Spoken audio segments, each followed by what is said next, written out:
Hey guys, Chris with another top-down review, and today we're talking about Kong Skull Island.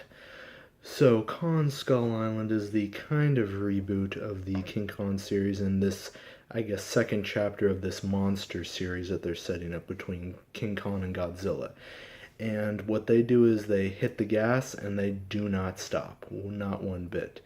Um, I have to admit though, when I was looking at this movie, I was comparing it a lot to Peter Jackson's King Kong because that was the last realistic, not realistic, well, yeah, realistic, but also the last King Kong that had come out before this.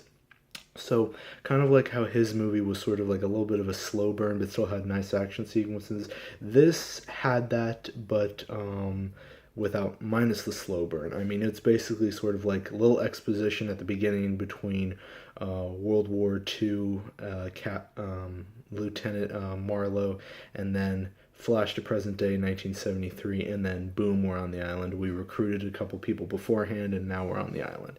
So I mean, it kind of happens really fast. I mean, I was also really skeptical about seeing this movie just because I had heard, just like, I'm not sure if people are gonna think about the characters that as well as they think about Khan, and just like I don't know if Khan was in the movie as much as Godzilla was in the movie, but I mean, I thought Khan was in the movie for a reasonably good amount of time. I mean, almost every other scene, if it was not focusing on the actual people on the island, it was focused on him.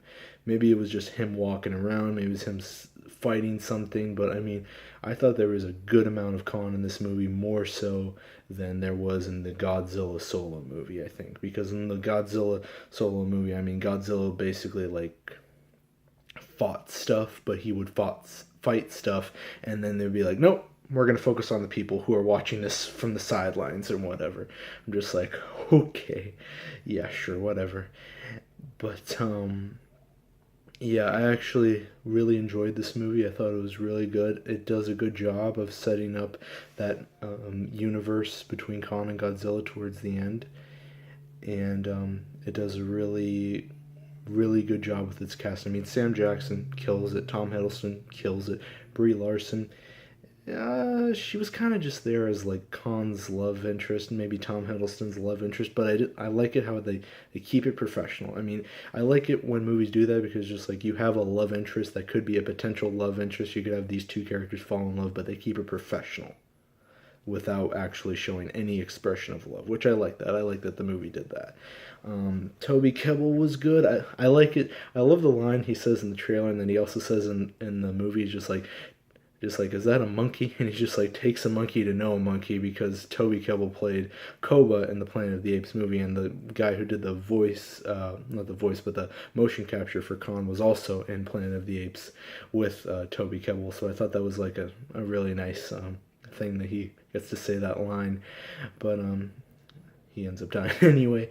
But yeah, I thought everyone did good. I mean, what I liked about Sam Jackson's character, he's like this, I guess what everyone compared him to was like this Captain Ahab type figure. He goes around and he basically the whole movie just like, oh yeah, I'm gonna kill Khan, I'm gonna kill Khan. Kind of like how Jack Black's character wanted to do that, because I kept like again comparing Peter Jackson's King Kong to this King Kong. I didn't want to do it, but I ended up doing it way too much. Like I compared John Goodman's character to Jack Black's character, and sort of like I guess the military leader who Sam Jackson's character, I think his name was Packard.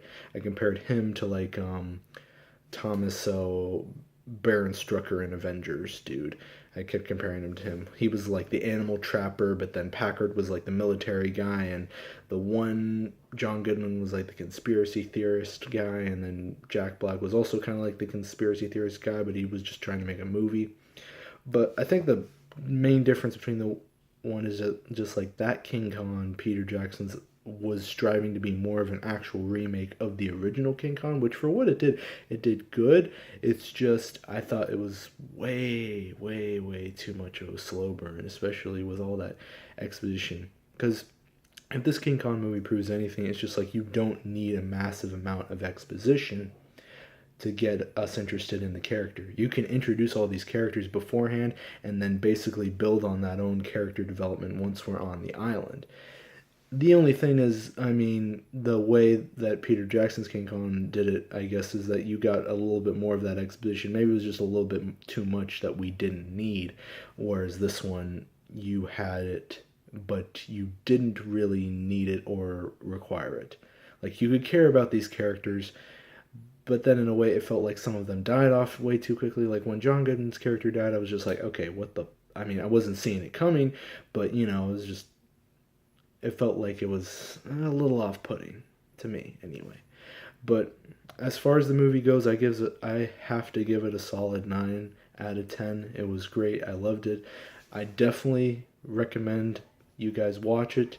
Definitely see it if you like Godzilla, the very first Godzilla, or even Godzilla Resurgence, the Japanese one. But definitely watch it. It's really good. It definitely does not stop with the intensity. It goes bang, bang, boom. We're on Skull Island and all that. And I really enjoyed it.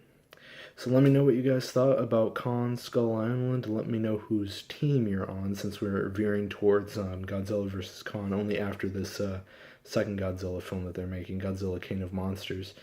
So yeah, hashtag it, like it, and let me know, Team Kong or Team Godzilla. Personally, I am Team Kong because, I mean, who doesn't love a Team Kong? I mean, it's awesome. He's a giant freaking monkey that can throw things and everything. But, I mean, Godzilla, one thing he's got him probably beat on is that fire breath. But yeah, let me know what you guys thought, and I will see you in the next review. I'm probably going to be doing Walking Dead on Sunday, and if anything else comes along, I will definitely do it. Got a lot of good lineup of movies for the next month. We got Ghost in the Shell. I think maybe that's about it. I mean, there could be some other ones, but that's the only one I know offhand. April, we got Fast 8, and oh wait, Power Rangers is also this month. I forgot about that one. Still a little bit not sure about that one yet, but we'll see what happens. But yeah, I am Chris. Thank you for watching, and I will see you in the next review. Adios.